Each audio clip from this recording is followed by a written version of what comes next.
Miami officials lament crime spike in South Beach's entertainment district amid police crackdown in area Miami Beach. City officials are cracking down on crime and law-breaking revelers, namely in the area's entertainment district, after a tourist was shot and killed in broad daylight at an outdoor restaurant while protecting his 1-year-old son. Miami's South Beach is often known for its party crowd and vivacious culture, but the area's entertainment district has recently made headlines for far less savory reasons: crime and violence.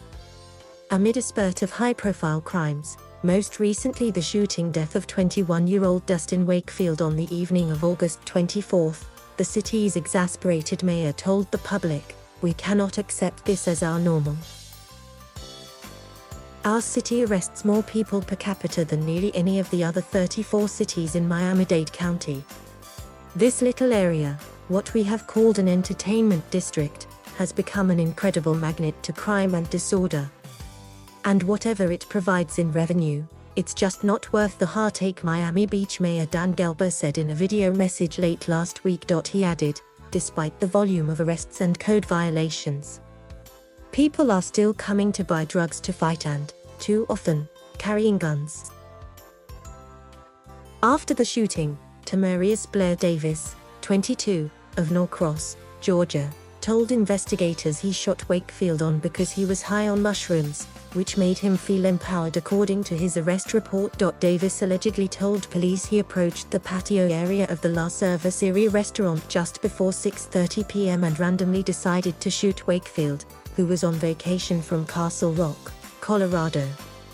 In a short video taken immediately after the shooting and obtained by local affiliate WSVN-TV, the gunman can be seen dancing while people are heard screaming. The gunman then walks up some steps, the weapon in his hand. Davis fled the restaurant, police said, and was captured in a nearby alley. Cell phone video obtained by the Miami Herald shows Davis lying spread eagle on his back and smiling as 3 officers approach with their guns pointed towards him, yelling commands, warning him that if he touches his gun he will be shot. This image provided by the Miami-Dade Police Department shows Tamarius Blair Davis Jr., who fatally shot a tourist eating dinner with his family at a Miami Beach restaurant, police and a family member said. He was ultimately charged with murder. Mike Wakefield, the victim's uncle, told the Herald that Dustin Wakefield died protecting his young son. After speaking about the circumstances of Wakefield's death, Gelber said Friday that several other instances of violence often go unnoticed. "Most people don't really even hear about the incidents that happen at other times, like the stabbing earlier this week at around midnight, or the shootings that are too common in this area in the early morning hours," he continued. The entertainment district spans from Collins and Ocean Drives and 5th to 15th Streets. An attendee at a community vigil honoring the life of Dustin Wakefield holds a program, Flowers and a Battery-Powered Candle, Tuesday, August 31, 2021, in Miami Beach, FLA. Wakefield, 21, was shot and killed last week by gunmen who walked into a Miami Beach restaurant and fatally shot Wakefield, who was vacationing from Castle Rock, Colo. As of Friday, law enforcement had arrested 3,154 people year-to-date in South Beach, 1,593 of whom were nabbed in the entertainment district, Gelber said. Authorities have also taken 457 illegal guns off the streets of South Beach so far this year. To put this in comparison, our city arrests more people per capita than nearly any of the other 34 cities in Miami-Dade County, Gelber said. In a related memo on Friday, Miami Beach City Manager Lena Hudak announced plans to create the highest level of regular police presence this area has ever seen. She said, "The many years of troubling incidents in this district can no longer be tolerated." File, in this Sunday, March 21, 2021, file photo, crowds defiantly gather in the street while a speaker blasts music an hour past curfew in Miami Beach, FLA. In her plans, Hudak announced that Gelber had ordered police, along with fire rescue, parking, sanitation and other departments to devise a unified strategy to deal with the crowds.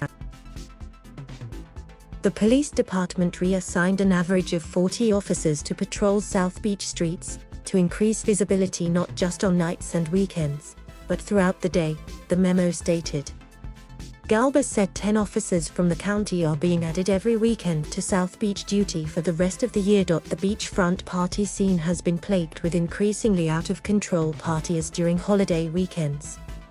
Bay City enacted a strict 8 p.m. curfew in March after unruly spring break crowds gathered in the streets by the thousands, erupting into fights, destroying restaurant property and refusing to wear masks. Over 1,000 were arrested and many were from out of town, police said. It is no longer sufficient to treat what has historically been defined as high-impact periods as anomalies when every weekend brings significant crowds and challenges, Hudak said. Additional code officers and park rangers will be assigned to enforce ordinance violations to create a visible and constant deterrent to overcrowding and other problems. Hudak wrote in the memo that the parties created a year-round threat to public safety from visitors who have demonstrated a blatant disregard for human life, public property and the well-being of our many law-abiding residents and guests. The Associated Press contributed to this report.